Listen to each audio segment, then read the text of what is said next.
প্রিয় স্টুডেন্ট, সবাইকে প্রীতি আর শুভেচ্ছা।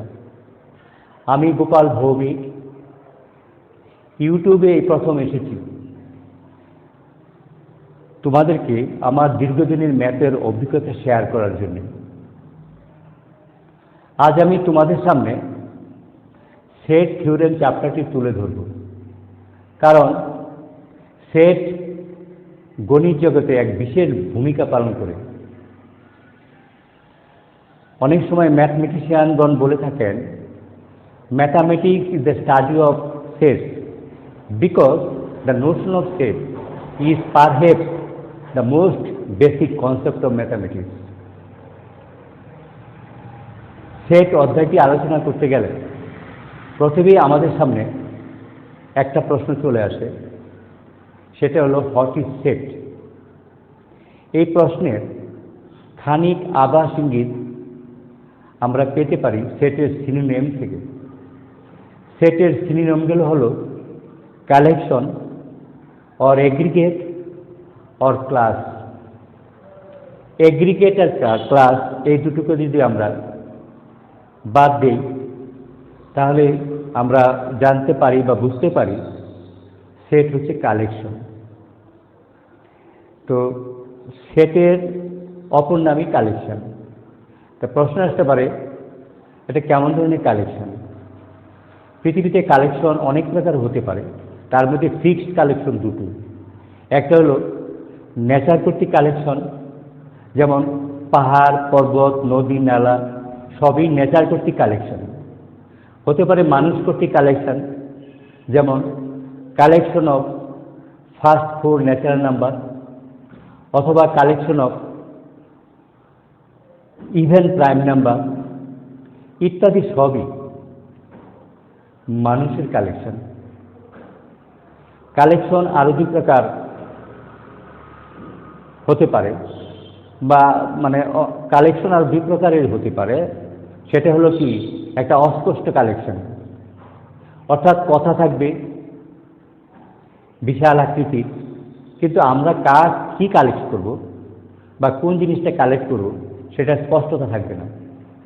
যেমন collection of 5 wise man of India, এটা কোনো কালেকশন নয়, কথা আছে বড়। কালেকশন কথাটা আছে collection of 5 wise man of India. এখানে 5 ওয়াইজ ম্যান কারা সেটা ফিক্সড করে বলা নেই। এই ওয়াইজ ম্যান কথাটা অস্পষ্ট, কারা কারা ওয়াইজ ম্যান আমরা জানি না। সো এই সেটের এলিমেন্টগুলো বা এই সেটের যে অবজেক্টগুলো সেগুলো আমরা কালেক্ট করতে পারবো না। আবার এমন অনেক কালেকশন আছে, আমি কালেকশন করেছি, অবজেক্টগুলো কী আছে আমরা জানি, কিন্তু এক কথায় প্রকাশ করা যাচ্ছে না, অতএব সেটাও কালেকশন হবে না। যেমন collection of a dog, A monkey, A cat, A shirt, A coin, A playing card, এগুলো যদি পাশাপাশি সাজায় তাহলে এটা কোনো সেট হবে না, কারণ তাকে এক কথায় প্রকাশ করা যাচ্ছে না।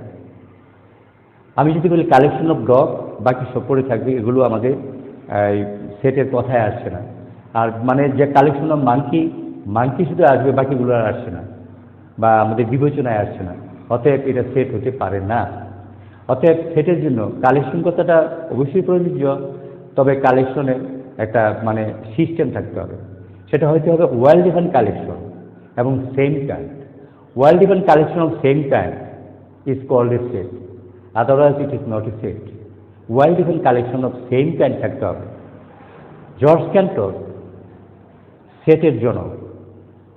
উনি অসীম সেটের ধারণা, বাস্তব সংখ্যায় অসীম সেটের ধারণা প্রতিষ্ঠা করে সেট জগতের ফাউন্ডার হয়েছেন। এই জর্জ ক্যান্টর সেট সম্বন্ধে বলেছেন, according to George ক্যান্টর, A set is a collection of definite well distinguished object or perception of thought. অর্থাৎ সেট হচ্ছে ধারণা অথবা চিন্তায় বিশেষভাবে চিহ্নিত বস্তুর সংগ্রহ। তো কাজেই সেটের জন্য ওয়েল ডিফাইন্ড কথাটা খুবই প্রযোজ্য। Well defined of same kind এই কথাটা খুবই প্রযোজ্য, অন্যথায় সেট হতে পারে না। তা কাজেই এই যে সেট, এই সেটের আমরা যে বললাম এই যে মানে জর্জ ক্যান্টর যে বক্তব্য দিলেন সেট সম্বন্ধে, অথবা world human collection of set, world human collection of object is a set, এগুলি কি আসলে মানে সেটের ডেফিনেশন না সেটের আইডিয়া? প্রিয় স্টুডেন্ট, সেটের ডেফিনেশন দেওয়া সম্ভব নয়, সেটের আইডিয়াও হতে পারে। কারণ আইডিয়া আর ডেফিনেশনের মধ্যে একটা বিশাল পার্থক্য রয়ে গেছে। আইডিয়া যেগুলো সেগুলো অনেক ধরনের হতে পারে, একটা জিনিসের উপর অনেক ধরনের ধারণা আমরা নিতে পারি, কিন্তু ডেফিনেশন যেটা সেটা ফিক্সড, কোনো অবস্থায় কোনো কালেও সেটা চেঞ্জ হবে না। কাজেই আমার দৃষ্টিতে ডেফিনেশন হলো ঈশ্বরীয় অলৌকিক সম্পদ, যা মানুষের মাধ্যমে পৃথিবীতে আসে। মানুষ তাকে ব্যবহার করে সুবিধা নিতে পারে, অনেক সময় হয়তো প্রমাণ করতে পারে, কিন্তু সৃষ্টি করতে পারে না কখনো, কারণ ডেফিনেশনের পূর্বকতা আমরা জানি না। কাজে ডেফিনেশন হলো ফিক্সড জিনিস। তো এখানে দেখা যাচ্ছে সেটের ক্ষেত্রে আইডিয়াই হবে কাকে, কারণ আমরা যাকে এই মুহূর্তে সেট বলেছি কথার মার পেছে, এটাকে ইচ্ছে করলে আমরা অন্য সেটের এলিমেন্ট বানাতে পারি। সেট ইকুয়াল টু এলিমেন্ট, এটা যেহেতু সত্য না, অতএব সেটের ক্ষেত্রে মানে সঠিক ডেফিনেশন সম্ভব নয়। যেমন নেতাজি স্কুলের ক্লাস 7-এর স্টুডেন্টের সেট, এটা যেদিন নেতাজি স্কুলে ক্লাস 7-এর স্টুডেন্টের সেট, এটা একটা সেট। পরবর্তী সময়ে যদি বলি আমি যে নেতাজি স্কুলে কথার মার্কেট দিয়া নেতাজি স্কুলের স্টুডেন্টের সেট, তাহলে কিন্তু ওই ক্লাস 7-এর স্টুডেন্টের সেটটা ওই নেতাজি স্কুলের সেটের এলিমেন্টে রূপান্তরিত হয়ে যাবে। তা কাজেই যেহেতু যাকে সেট বলি পরক্ষণেই কথার মার পেতে সেটা এলিমেন্টে রূপান্তরিত হয়, তাই সেটা দারুণ হইতে পারে, ডেফিনেশন নয়। ডেফিনেশন সবসময় ফিক্সড থাকবে, কোনো অবস্থায় কোনো কালেও তা চেঞ্জ হবে না। আর যদি চেঞ্জ হয় তাহলে সে ডেফিনেশন নয়। এই যে সেট, এই সেটকে গণিতজ্ঞগণ দুইভাবে প্রকাশ করে থাকে। একটা হলো টেবুলেশন মেথড, যাকে আমরা রোস্টার মেথড অথবা লিস্ট মেথডও বলতে পারি। আর একটা মেথড হলো সেটা ডেসক্রিপশন মেথড অথবা সেট বিল্ডার মেথড অথবা প্রপার্টি মেথড অথবা সাইম্বলিক মেথড, আর আমার কথায় সেটা টেকনিক মেথড। তো কাজেই টেবুলেশন মেথডে যদি সেটের যে এলিমেন্টগুলো বা সেটকে আমরা কালেকশন করে সেটের জন্য যেই অবজেক্টগুলি আনি সেগুলিকে অবজেক্টও বলা চলে, এলিমেন্টও বলা চলে, মেম্বারও বলা চলে। কাজেই আমরা সেটের ক্ষেত্রে দেখা যাচ্ছে যে টেবুলেশন মেথডে একটা ব্রেকেট দিয়া তারপর কমার মাধ্যমে সেগুলো এলিমেন্টগুলোকে প্রকাশ করে থাকি, এবং সেটকে আমরা সবসময় ক্যাপিটাল লেটার দিয়ে প্রকাশ করে থাকি। যেমন এ এলিমেন্ট 1, 2, 3, এটা একটা সেট। এটাকে পড়তে হবে A is the set of element 1 to 3। এই সেটের এলিমেন্টগুলো 1 to 3 অর্থাৎ কালেকশন অফ 3 ন্যাচারাল নাম্বার, অর্থাৎ ফার্স্ট 3 ন্যাচারাল নাম্বার। আর যে এই যে ব্রেকেটটা, এই ব্রেকেটটাকে বলা হয় কার্লি ব্রেকেট। এটা কোনো দিন সেকেন্ড ব্রেকেট হতে পারে না, এটা হলো টেবুলেশন মেথড। আমি যদি বলি collection of even prime number, সেটাকে বি দিয়ে প্রকাশ করলে B the set of element 2 হলো ইভেন প্রাইম নাম্বার। কাজেই এগুলি সবই টেবুলেশন মেথড। টেবুলেশন মেথডে মানে এলিমেন্টগুলোকে কমা দ্বারা পৃথক করা হয়, লেখা হয়। আর যদি একই এলিমেন্ট অনেকবার লিখি, যেমন 1 3বার লিখলাম, তাতে কোনো সেটের পরিবর্তন হবে না, সেটই থাকবে। সেটকে ক্যাপিটাল লেটার দিয়ে প্রকাশ করা হয়, তার এলিমেন্টগুলো এগুলোকে আমরা স্মল লেটার দিয়ে প্রকাশ করে থাকি। এখানে দেখা যাচ্ছে যদি আমরা রিপিট করি, অর্থাৎ 2 আগে 1 পরে নেই, তবুও সেটা সেটই থাকবে। সেটের ক্ষেত্রে রিপিটেশন নট অ্যালাউড এবং অর্ডার নট অ্যালাউড। তো কাজেই এগুলো হলো টেবুলেশন মেথড, যেই মেথডে কার্লি ব্রেকেটের মাধ্যমে এলিমেন্টগুলো কমা দ্বারা প্রকাশ করা হয়, সেগুলিকে বলা হয় টেবুলেশন মেথড। আর এগুলিকে পড়তে হয় A is the set of elements 1 to 3, এখানে ইকুয়েশন কথাটা চলবে না। আর যদি আমরা সেটের অনেক এলিমেন্ট আছে, অনেক অনেক বেশি, যেমন রবীন্দ্রনাথের সংকলন সেট, মিস ওয়ার্ল্ডের সেট, তো এইগুলো আসলে সুন্দরবনের বাঘের সেট, আকাশে তারার সেট, এগুলো আসলে কি লেখা সম্ভব নয়, আর লিখতে গেলে অনেক জায়গার প্রয়োজন পড়বে।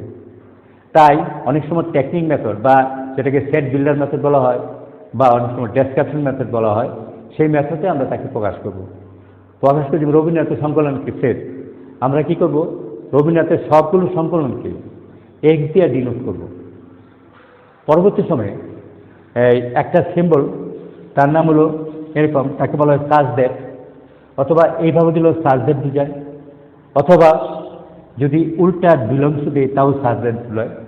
এই বিলংস টু কথাটা যখন এসেছে, তো আমরা বলে নিচ্ছি এই বিলংস টু কথাটা গ্রিক, উল্টা বিলংস টু, এটা বিলংস টু এরকম, বিলংস টু কথাটা গ্রিক ল্যাঙ্গুয়েজ অ্যাপসাইলন, কিন্তু ইটালির বিখ্যাত গণিতবিদ পিয়ানো,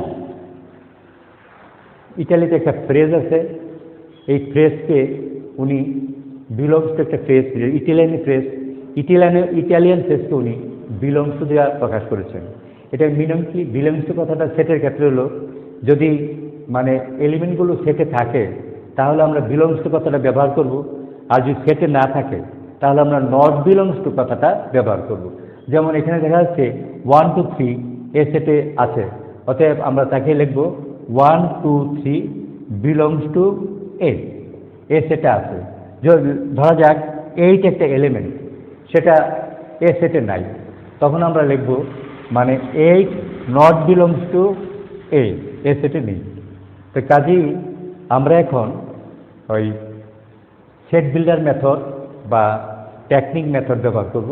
যদি বলা হয় সেট বিল্ডার মেথডকে আমরা বলতে পারি রোস্টার মেথড, সেট বিল্ডার মেথডকে আমরা বলতে পারি ডেসক্রিপশন মেথড, প্রপার্টি মেথড, অথবা সাইম্বলিক মেথড। তো কাজেই সেট বিল্ডার মেথড নিয়ে আমরা এখন কথা বলছি। ধরা যাক রবীন্দ্রনাথের সংকলন সেট, তো এটাকে বলেছিলাম যে সবগুলো বইকে আমরা, রবীন্দ্রনাথের যতগুলো সংকলন আছে সবগুলোকে আমরা এক্স ধরব, এবং পরবর্তী সময়ে মানে সার্চের দিয়ে এক্সের পরিচয় দিব সিঙ্গুলারে, নট প্লুরাল। যেমন এ যদি একটা সেট ধরি, the set of x such that x is a book, x is a book of Rabindranath, Rabindranath, bus close. এটা দিয়া মানে এই যে কথাটা, এই কথাটার মাধ্যমে আমরা বা এই সেটটার মাধ্যমে আমরা রবীন্দ্রনাথের সবগুলো বইয়ের সংকলনের কথাই বলা হয়েছে, আমরা এই ব্যাপারটাকে লিখতে পারি। অথবা আশা করতে পারি, যেমন বি দ্য সেট অফ বা এ দ্য সেট অফ, এটাকেও আমরা নিতে পারি ইচ্ছা করলে। মানে ধরা যাক বি, বি সেটটা মিস ওয়ার্ল্ডের সেট, অতএব আমরা তাকে লিখতে পারি the set of x such that x is a miss world, x is a miss world, আমরা এইভাবে তাকে লিখতে পারি। অনেক সময় সেটের এলিমেন্ট বিশাল আকৃতির হলে বা বিশাল হলেই যে শুধু সেট বিল্ডার মেথড অথবা রোস্টার মেথড অথবা প্রপার্টি মেথড অথবা সাইম্বলিক মেথড ব্যবহৃত হবে এমন কোনো কথা নেই। সেট এলিমেন্ট যদি কমও থাকে, ইচ্ছে করলে আমরা এই টেকনিক মেথড ইউজ করতে পারি।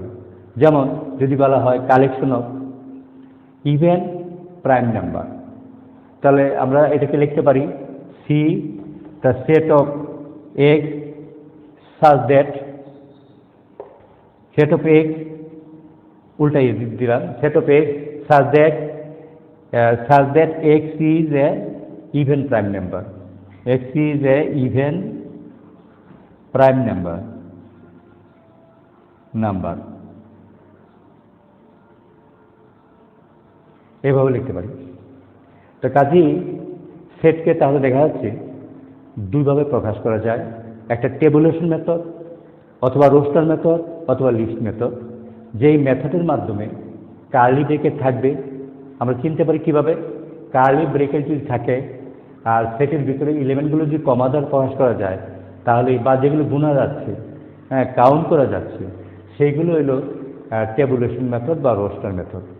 আর দুই প্রকারের মধ্যে আর হলো সেট বিল্ডার মেথড বা ডেসক্রিপশন মেথড, যেটা সেটা ডেসক্রাইব করা থাকবে কিন্তু তার এলিমেন্টগুলো এইভাবে কাউন্ট করা যাচ্ছে না, কিন্তু আমরা কি কল্পনায় বুঝতে পারি যে তার এলিমেন্টগুলো কি হবে না হবে।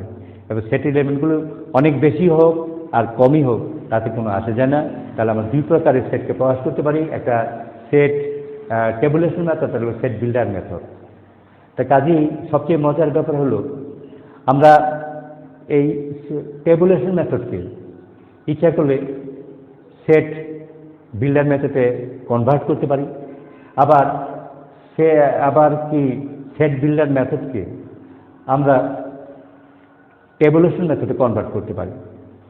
তার প্রমাণ আমরা এই যে সেটটা the set of elements the set of elements 1 to 3 বা is the set of element 1 to 3, এটাকে যদি আমরা মানে সেট বিল্ডারে নিই তাহলে কি লিখবো, in shed builder method, set builder